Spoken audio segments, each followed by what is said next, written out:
Saya ingin ingatkan, Yesus pernah marah-marah di bait Allah. Kenapa? Karena Yesus benci kepada orang-orang yang memanfaatkan ibadah untuk mencari keuntungan. Bagaimana para pedagang bersekokol dengan para imam, dengan menjual hewan untuk korban dengan harga berlipat kali ganda. Dan umat diwajibkan membeli dengan alasan kosher. Jangan sampai kita memanipulasi dengan membuat hukum aturan yang menyulitkan jemaat untuk mencari keuntungan kita. Jangan sampai hamba-hamba Tuhan juga menyampaikan firman Tuhan hanya untuk memuaskan hawa nafsu sendiri. Saya ingat ada satu kali hamba Tuhan bicara kepada jemaatnya bahwa Tuhan mau mereka beli rumah dan jemaat disuruh nabur untuk gembalanya. Seringkali kita juga dalam kesaksian cerita-cerita ke orang-orang tentang pergumulan kita supaya orang kasihan sama kita. Saya mau kasih tahu, terhadap teman baik pun saya tidak pernah minta-minta bantuan. Sama orang tua sendiri pun saya tidak pernah minta-minta bantuan. Karena kita nggak pernah ngemis-ngemis kanan kiri. Dengar, jangan pernah memanfaatkan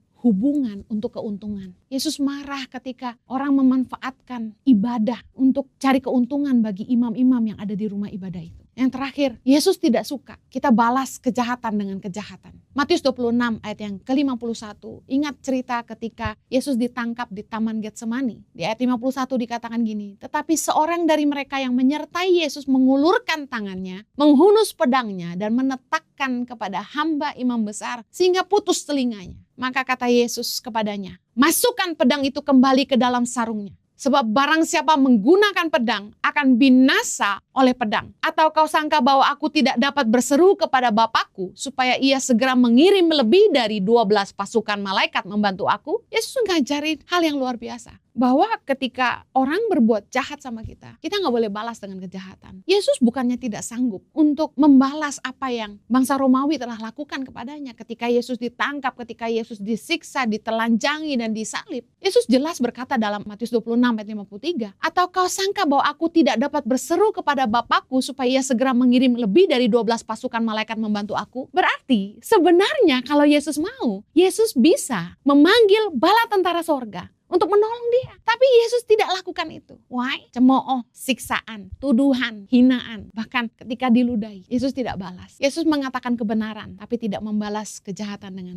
kejahatan. Yesus melarang kita menggunakan kekerasan untuk membalas kejahatan orang lain. Mari kita belajar dari Yesus. Mari kita ikuti teladan Yesus. Saya berdoa agar orang Kristen sungguh-sungguh hidup jadi gambaran Kristus bagi dunia. Mari tumbuh dewasa, tidak hanya fokus sama diri sendiri, tapi pastikan kita bisa jadi teladan, jadi terang lewat hidup dan perkataan kita. Tuhan memberkati.